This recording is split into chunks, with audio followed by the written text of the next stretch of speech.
Welcome to John Collectibles or Junk. This is episode 10 of Junk Wax Gems. I'm going to go through a stack of football cards I put away back in the 90s, thinking one day they'd be worth some money. Here we are about 30 years later, 30 plus years later, almost 30 years later, I should say. And let me know what you think. These cards, were they worth stashing away back in the day? Do they have any future value? Are they valuable now? Let me know. So first here I have two different Brett Favre movie motion cards, which I never see anywhere. 1996 they came out. The local card dealer convinced me to buy these off of him because, said they were the hottest things out at the time. I don't really see them anywhere. So, Brett Favre at the time I bought them was the hottest guy out in regards to cards. Yeah, pretty cool stuff there. I don't know too much about those cards, but I bought those two from him. Brian Sports Cards in Morrisville, Pennsylvania, no longer around. Brian, where are you? You're my favorite dealer ever. One of the few dealers, I really went to. Probably about 4 or 5 different card shops I went through over the years. But Brian was the one I consistently went to over and over again. My father was a big fan of Brian too. So there's some, miscellaneous junk mixed in here as well. So Devin Hester cards, not from the Junk Wax era, but I was a big Devin Hester fan when he was tearing up the league. So this was an eBay buy, probably in 05. And what year he came out? What year does that say there? 2006? 2006, okay. So these were his rookie cards, Devin Hester. He was one of the most exciting players I've ever seen in my life. And mind you, I'm a Philadelphia Eagles football fan, diehard fan. I really don't like players in other teams that much. He was one of the guys I just loved watching. I was rooting for him to make the Hall of Fame as a kick returner. I think more kick returners should get love in the Hall of Fame anyway. Just my opinion. So he bought his rookie cards, threw them in there. Chris Johnson had a monster year. I happened to buy a box of cards or a pack of cards and pulled his rookie autograph. Unfortunately, that year didn't really amount to much.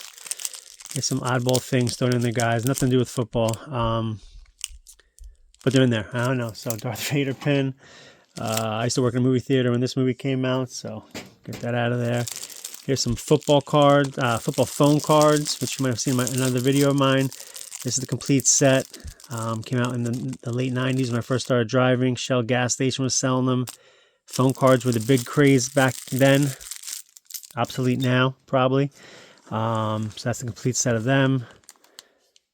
This Hulk thing, probably from Cheese Nips, Ritz, and say probably from a snack.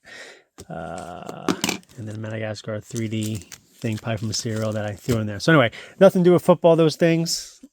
So let's get to the football for you football fans. Oh, there's some basketball stuff in there. All right, so leftover basketball stuff from my last video. So I'll very quickly go through some of these. Sorry about that. For those of you guys expecting football cards, stay tuned. This whole row is football cards. So this was a complete set of Fleer All-Star cards. Or at least an attempt to add a complete set. Not sure if it's the actual complete set, but if you watched the last video, episode 9, I guess it was, I went through how Fleer had some subsets or insert sets that just skyrocketed. So I thought this might have been the next big one. So I held on to these cards. I don't think they really did anything. As I struggle to put these cards back in the case. Okay, they're in. So that's basketball cards. Larry Johnson front row set out of 50,000. Not going to open that up. Christian Laettner front row set out of 15,000. And a couple all-star cards. Dennis Rodman's worth, I guess. So again, I thought these cards were going to skyrocket like the other one, so I held on to them. Pretty cool artwork. Jeff Hornacek, Mark Price, James Worthy, Dan Marley, Otis Thorpe, Brad Daugherty, and then, of course, Dennis Rodman, the Worm.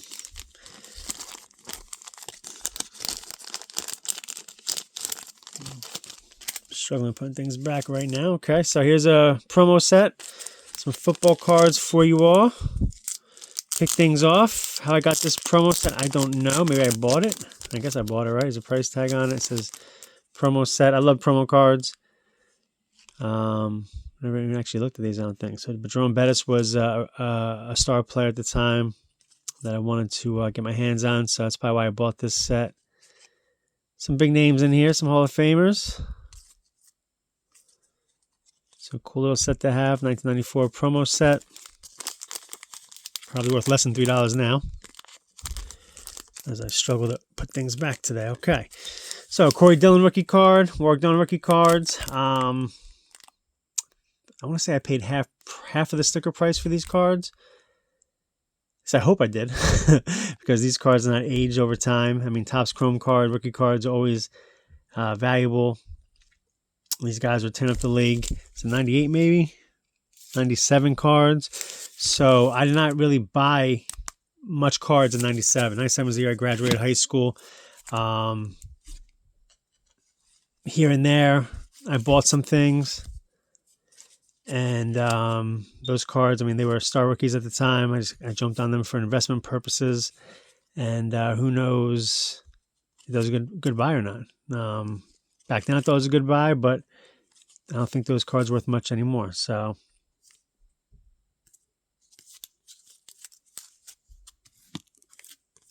yeah. Ricky Running Waters should be in the Hall of Fame. He's not.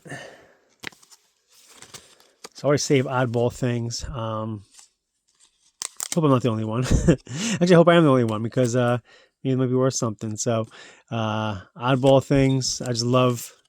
I've sold some oddball collectibles on eBay in the past. All right, guys. So 7 minutes in, here are the football cards. Here we go. So Ricky Waters, Devin Hester, rookie cards. I guess I bought in the 2000s. But the rest of these cards will be Junk Wax era cards. And here they are. So Brett Favre, limited print cards. I'm surprised these classic cards aren't worth more money. One of the first brands to do the limited print thing. All right, Brett Favre rookie cards. I have a sealed box, wax box of these cards. I'm tempted to open one day or try to sell to pull a Brett Favre stripe card. All right, so Brett Favre rookie cards are worth $1 each if I'm lucky. Right? I didn't think they'd be worth like $1 each 30 years ago, though. That's crazy. But they don't call it the Junk Wax era for nothing, right? See, so Marshall Faulk there. His cards are cards I thought would be worth more money. One of the greatest running backs of all time. CMC before CMC. This is a Pro Bowl hologram. I bought 2 or 3 of them at one time at a card show. Terrell Davis, John Elway. Look at that. Book price was $10. Bought this card for $8. Is that a good buy? Unfortunately, I never got an Elway rookie card. Steve McNair, rest in peace. Barry Sanders, the GOAT, running back of all time. These are his better cards. If you watched one of my videos from a week or two ago, you saw I had some base cards there of Barry. These are the better ones. Inserts for the most part. Steve Young had some Hall of Fame career. Had some very, very good years. Hard to come out of Joe Montana's shadow and just light the league up. Speaking of Joe Montana, there he is. A lot of people's GOAT. Jerry Rice. I think it's Smith and Stone. He's the GOAT receiver of all time. Sterling Sharp. Supplemental, I think. Set. Rookie card. Natron Means was a guy I was a fan of. He had some good years. This is one of my only 1,000 stripe cards. Edgar Bennett, unfortunately, only had like 1 or 2 good years with the Packers. This was his first year card. So 1,000 striper. Unfortunately, wasn't a superstar for me. So I went to Minnesota in 97. You saw the Brad Johnson schedule. I didn't go to a game, but my dad and I took a trip up that way, road trip, and to see the St. Paul Saints and J.D. Drew, baseball player, and snag some schedules while we're up there. So here's an early Dan Marino card. Book value, $20. Got it for $16. This was his rookie year. And John Riggins, one of John Riggins phase. for some reason. There's the Juice unautographed, unfortunately, promo card. Some, I guess, almost vintage cards there. Probably not worth anything, but I put them aside because in my mind they were like old school cards, you know, old cards. I forgot how I got these old ones. I think from Frank's Coin Shop in Avenel, New Jersey. So again, these guys, I don't even know if they're anybody or not, but I held on to them because they're old cards from the 60s. Here's a printer's proof card, 1 of 725. Again, I don't know why classic cards with the limited prints aren't worth more money. In my mind, they should be. Other people's minds, they shouldn't be. And other people rule, I guess. Emmitt Smith and the Dallas Cowboys ruled football dynasty. Thankfully, as an Eagles fan, I could say they've been trash ever since.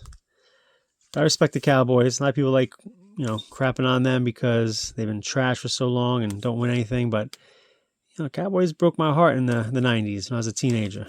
They messed my Eagles up. So, still pay them a lot of respect. Them and their 5 rings. You know, 3 of them came on my watch. So, salute to the Cowboys fans out there watching. So, the bus.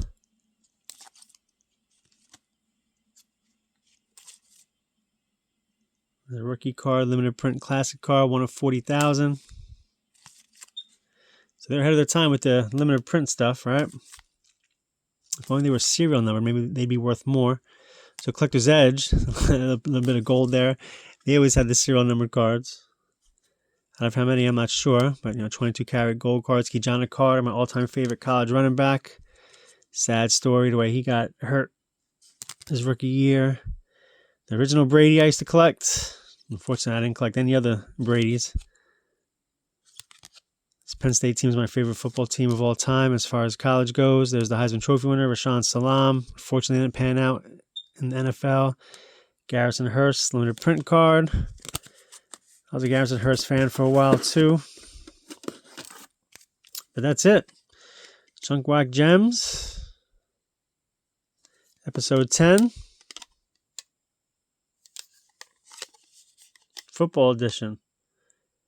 Thanks for watching, guys. What don't you think of the cards in this lot? They're worth holding on to? Should I get rid of them? Junk them? Donate them to Goodwill? What do you think? Hold on to them for another 30 years for my grandkids. Also, should Ricky Wars be in the Hall of Fame? If those Eagles teams did something with him, I think he would have been in, but they didn't. For who, for what, man, I don't know. Thanks for watching, guys. Subscribe and like. Peace.